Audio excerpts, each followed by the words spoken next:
You think a police badge represents honor, justice, and protection. You imagine brave officers chasing villains down clean city streets. You are completely wrong. In a truly corrupt city, the police department is just the biggest gang in town. They do not fight the criminal underworld, they manage it. The real criminals wear tailored suits and sit in the mayor's office. The laws only apply to the poor and the unconnected. If you try to actually enforce the law, you become the enemy. Being an honest cop in a dirty precinct is a lonely, terrifying existence. You cannot trust your partner, your captain, or your own radio. Every patrol shift feels like walking through a minefield blindfolded. You have to smile and laugh with the monsters who wear the same uniform as you. This is the anatomy of a completely broken justice system. Every rank you achieve exposes a darker layer of the rot. Welcome to the concrete jungle. Level 1, the rookie. You are 22. You graduate from the police academy believing you can make a difference. You are assigned to the most dangerous district in the city. Your training officer is a 20-year veteran named Miller. On your first week, you pull over a luxury sports car for reckless driving. The driver is the son of a major local syndicate boss. He does not reach for his license. He reaches for a thick stack of cash. You refuse the money and pull out your ticket book. Miller aggressively grabs your arm and forces your hand down. He takes the cash, splits it in half, and shoves $500 into your uniform pocket. The sports car drives away laughing. You sit in the patrol car, staring at the dirty money in your lap. Miller looks at you and explains the real rules of the street. "We don't stop the rain," he says. "We just sell umbrellas." You realize that the entire precinct operates on a system of tribute. Local businesses pay the police weekly envelopes just to operate safely. If a business refuses to pay the officers, their windows are mysteriously broken the next night. You try to report Miller to the internal affairs desk. The sergeant at the desk listens to your story, smiles, and shreds your written report right in front of you. He tells you to be a team player or find a new career. You understand that the corruption is not just a few bad apples. The entire tree is completely rotten from the roots to the leaves. You stop reporting the small things and start watching quietly. You put the dirty money in a locked box under your bed, refusing to spend a single dime. You are officially part of the machine, but your eyes are wide open. Level 2, the detective. You are 28. You're promoted to the vice squad. You trade your blue uniform for a cheap suit and an unmarked car. Your new captain is a highly decorated local legend. Everyone respects him, but you quickly notice his expensive habits. He wears a $40,000 watch on a public servant's salary. The vice squad is supposed to shut down illegal operations. Instead, they act as a regulatory board for the underground. They raid the small independent operations to eliminate competition, but they leave the massive syndicate-run operations completely untouched. You are sent to collect fines from the protected underground clubs. You walk through the neon-lit back rooms surrounded by illegal products. You take the heavy duffel bags of cash and deliver them straight to the captain's trunk. The cognitive dissonance is absolutely crushing you. You became a detective to solve puzzles and catch predators. Now you are just a heavily armed bagman for a corrupt administration. One night, you were processing a low-level street distributor. He panics and offers to trade a massive secret for his freedom. He tells you about a hidden shipping container at the docks. He claims it contains the syndicate's master financial ledger, a physical book detailing every single bribe paid to every single politician and cop in the city. You know that finding that ledger would act as a nuclear bomb for the department. You do not log the interrogation in the official computer system. You let the informant walk out the back door into the night. You decide to hunt for the container completely off the books. Level 3, the evidence. You drive to the industrial shipping docks at 3 a.m. The port is a sprawling maze of rusted metal and towering cranes. You use bolt cutters to bypass the perimeter security fence. You locate the specific red shipping container mentioned by the informant. The container has a highly sophisticated biometric lock, which is unusual for standard cargo. You use a police-issued decryption tool to override the locking mechanism. The heavy metal doors groan open, revealing a pristine, climate-controlled interior. There are no illegal substances or weapons inside. There is only a single metal desk, a safe, and a server rack. You crack the safe and find the black leather ledger exactly where he said it would be. You open the pages. Your heart drops into your stomach. The corruption is worse than you ever imagined. The list includes judges, federal agents, and the chief of police. They are all on the syndicate's permanent payroll. The city is not being corrupted. The city is owned. You take out your phone and photograph every single page of the ledger. Suddenly, you hear the crunch of gravel outside the container. Two dark, unmarked SUVs have quietly pulled up to block the exit. 4 heavily armed men step out. They are not gang members. They are a police strike team. Your own squad followed your car's GPS tracker. Your captain steps out of the lead vehicle, holding a suppressed weapon.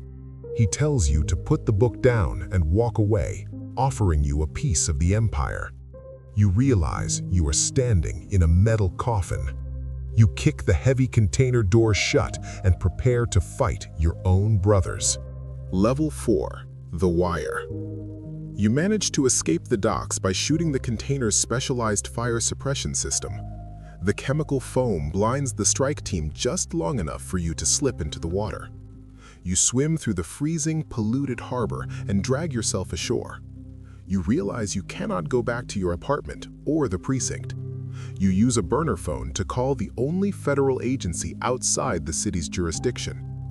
The FBI arranges a clandestine meeting in an abandoned subway station. 2 agents in gray suits review the digital photos of the ledger on your phone. They are astounded, but photos are not enough to arrest a chief of police. They need hard, irrefutable audio confessions from the top brass. They ask you to go back inside. They want you to wear a wire. It is a suicide mission. If the precinct finds out you survived the docks, they will be paranoid. But you agree, because running away means letting the monsters win. The feds tape a microscopic transmitter to your chest and a tracker in your shoe. The next morning, you walk directly into the precinct bullpen. The entire room goes completely silent. Everyone stops typing. Your captain stares at you, his face pale with absolute shock. You play the role of the century. You tell him the docks were a misunderstanding. You tell him you want the deal he offered. You want your piece of the empire. The captain is suspicious, but greed is his ultimate weakness. He pulls you into his soundproof glass office. He outlines the entire extortion structure, naming names and bank accounts out loud. The microscopic wire on your chest records every single damning word. You have the golden evidence, but your heart is pounding so hard you fear he can hear it. You just need to walk out of the building to deliver the final blow. Level 5. The Setup. You shake the captain's hand and turn to leave his office. Suddenly, your radio crackles with a Priority 10 distress call. Officer down in the industrial district. All available units respond. The captain looks at you and tells you to take the call. You know it is highly suspicious, but a cop never ignores an officer down. You rush to your patrol car and drive with the sirens blaring. You arrive at an abandoned textile factory on the edge of the city limits. There are no other police cars there. The area is completely deserted. You step out of the car, drawing your weapon cautiously. You walk into the dark, cavernous factory floor. The heavy metal doors slam shut behind you on an automatic motor. The lights turn on, blinding you instantly. Standing on the catwalks above you are 10 heavily armed officers from your own precinct. The distress call was completely fake. It was an ambush. The captain knew about the wire the entire time. He fed you false names in the office to ruin the FBI's case. The chief of police steps forward from the shadows, holding a jammer device. Your wire has been dead since you walked into the building. The chief gives a short speech about loyalty and the brotherhood of the badge. He says it is a tragedy that a heroic officer died in the line of duty today. They are going to eliminate you and blame it on the local gang syndicate. You realize you were standing in an execution chamber built by the law. You have no backup, no recording, and no way out. You drop your badge on the floor. It is time to survive. Level 6. The Purge. The corrupt officers on the catwalk raise their weapons. Before they can act, you shoot a massive pressurized steam pipe above them. Boiling white steam violently fills the entire factory floor, creating an impenetrable cloud. The officers start firing blindly into the fog, hitting nothing. You use your intimate knowledge of tactical training against your own squad. You move silently through the shadows, disabling them one by one. You don't use lethal force, you just break their knees and take their radios. You are a ghost hunting in the steam. The chief realizes he has lost control and runs towards the exit. You intercept him at the loading dock doors. He tries to bribe you, offering millions from his offshore accounts. You ignore him, secure his wrists with zip ties, and lock him in the trunk of his own car. You steal the jamming device and the chief's personal ledger backup from his coat. You drive the chief's luxury car straight out through the chained factory gates. The city's police scanners go absolutely crazy. A citywide manhunt is declared for your immediate capture. Every patrol car, every helicopter, and every corrupt detective is hunting you. You are designated as a rogue officer who attacked the chief. You drive the car into a dark parking garage and abandon it. You leave the chief tied up in the trunk for the FBI to find later. You climb onto a passing freight train leaving the city limits. You sit in the cold, rattling boxcar, watching the neon skyline fade away. You have the ultimate proof in your pocket, but the city is lost. You survived the purge, but you are now a fugitive from the law you swore to protect. Level 7. The Ghost. You make it across the state line into federal jurisdiction. You mail the chief's original ledger and the jamming device to a trusted journalist. You also send a copy directly to the Department of Justice in Washington. The fallout is absolutely catastrophic for the city. The story breaks on national television the very next morning. The FBI descends on the city precinct with hundreds of agents. The chief, your former captain, and dozens of officers are arrested in a massive sweep. The syndicate's political protection evaporates overnight. The mayor resigns in disgrace, and the city goes into receivership. You successfully burned the corruption to the ground. But the system never forgives someone who exposes its secrets. You are officially cleared of all false charges, but you can never be a cop again. The remaining syndicate members put a massive bounty on your head. You were placed into a witness protection program for your own safety. You move to a small, freezing town near the Canadian border. You change your name, your hair, and your entire history. You get a job driving a snowplow during the long, dark winters. You live in a small cabin in the woods, completely off the grid. Sometimes you look at the news and see the city slowly rebuilding. They hail an anonymous whistleblower as a hero. But heroes in real life don't get parades or medals.